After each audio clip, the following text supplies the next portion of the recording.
One more question. Anyone have one last question right there?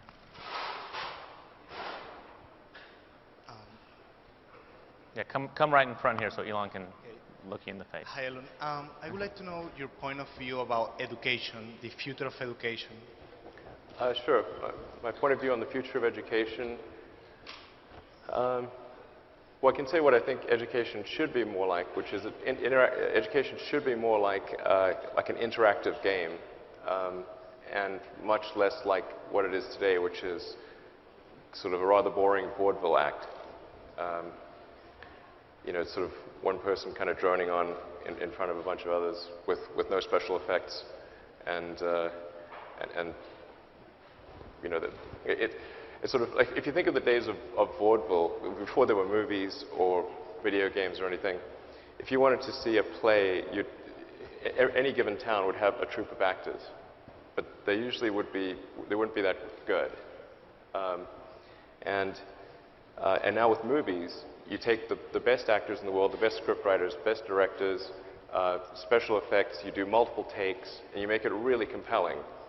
And that's why you want to sit down and watch a movie. That's how teaching should be. And then what teachers, it's still a role for teachers, but it should be to help people where they get stuck, as opposed to sort of, you know, just lecture at them from the front of a classroom.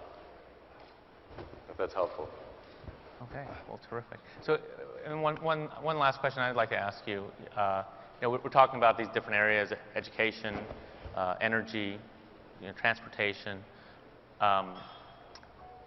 Do you think that it takes sort of, you know, extraordinary resources, like the types of resources that you were able to accumulate to tackle these areas, or do you think that any entrepreneur can tackle, you know, these areas just like any entrepreneur can, you know, can create a mobile, you know, mobile app or an internet, you know, service? We've been talking about like the cost to create an internet company has decreased, you know, and sure. it's so cheap. In some of these other areas, the capital requirements are higher. Yeah, absolutely. Should that discourage people or not? Well, I think the barriers to entry, the higher the capital requirements, the higher the barriers to entry. I mean, the reason why we haven't seen significant improvements in space transportation is because the barriers to entry is extremely high. Mm-hmm. You know, it's normally the province of governments and big governments at that. So when there are high barriers to entry, then you don't see the new entrants, and you don't see the innovation, because really the new entrants are what drive innovation. For entrepreneurs that don't have capital, they're really going to have a hard time starting a company in a high capital business. Right.